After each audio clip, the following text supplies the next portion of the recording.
একটি ছোট্ট গ্রামে সবাই দুই অনাথ ভাইকে অসহায় বলে করুণা করত, কিন্তু কেউ জানত না খুব শিগগিরই এই দুই ভাই এমন এক সত্যের সামনে পুরো গ্রামকে দাঁড় করাবে যা একজন লোভী মানুষের মুখোশ চিরতরে খুলে দেবে। রাধানগর গ্রামের দুই ভাই, সূর্য আর মৃণাল।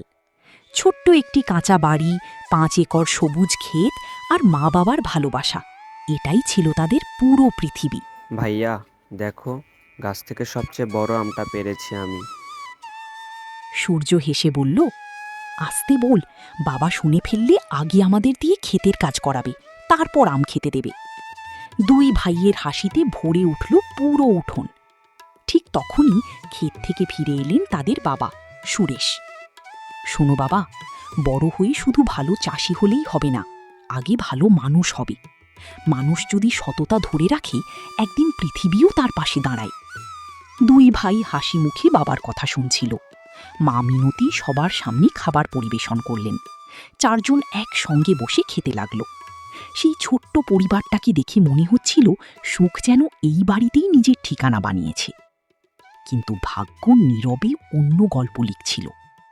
পরদিন সকালে বীজ কিনতে শহরে যাওয়ার পথে ভয়াবহ দুর্ঘটনায় সুরেশ আর মিনতি দুজনেই প্রাণ হারালেন।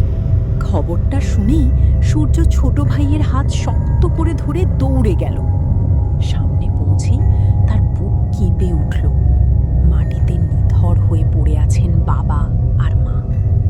মৃণাল কাঁদতে কাঁদতে বলল, ভাইয়া, মা কেন উঠছে না? বাবা আমাদের ছেড়ে কোথায় চলে গেল?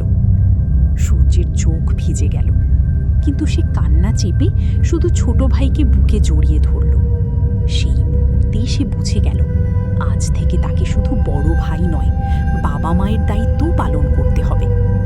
ঠিক তখনই সামনে এগিয়ে এলো তাদের জ্যাঠা মদন। ভয় পেও না, আজ থেকে তোমাদের সব দায়িত্ব আমার। গ্রামের সবাই স্বস্তির নিঃশ্বাস ফেলল। তারা ভাবল, এতিম দুই ভাই নিরাপদ হাতে আশ্রয় পেল। কিন্তু কেউ জানত না, সেই মানুষটার চোখে ভাইপোদের জন্য ভালোবাসা নয়, ছিল শুধু তাদের জমির লোভ। সেদিন গভীর রাতে মদন তার স্ত্রীকে বলল, আর কিছুদিন অপেক্ষা করো, তারপর জমিটাও আমার হবে, আর ওই দুই ছেলেও এই বাড়িতে থাকবে না। দরজার আড়ালে দাঁড়িয়ে ছোট্ট সূর্য কথাগুলো শুনে স্তব্ধ হয়ে গেল। সেই রাতেই সে বুঝে গেল, মা বাবাকে হারানোর। পরদিন সকালে মদন কয়েকটি কাগজ নিয়ে সূর্যের সামনে দাঁড়ালো। মদন, এগুলোতে সই করে দাও, সরকার থেকে সাহায্যের টাকা পাবে।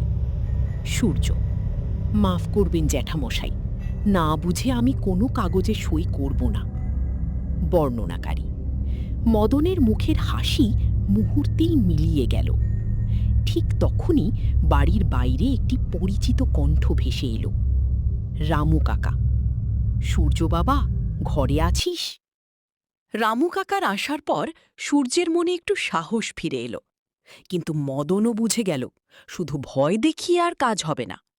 পরদিন মদন শহরে চলে যেতেই মালবিকা দুই ভাইকে ডেকে বললেন, মালবিকা, বাবা, পেছনের পুরনো ঘরটা অনেক দিন পরিষ্কার করা হয়নি, একটু গুছিয়ে দেবে?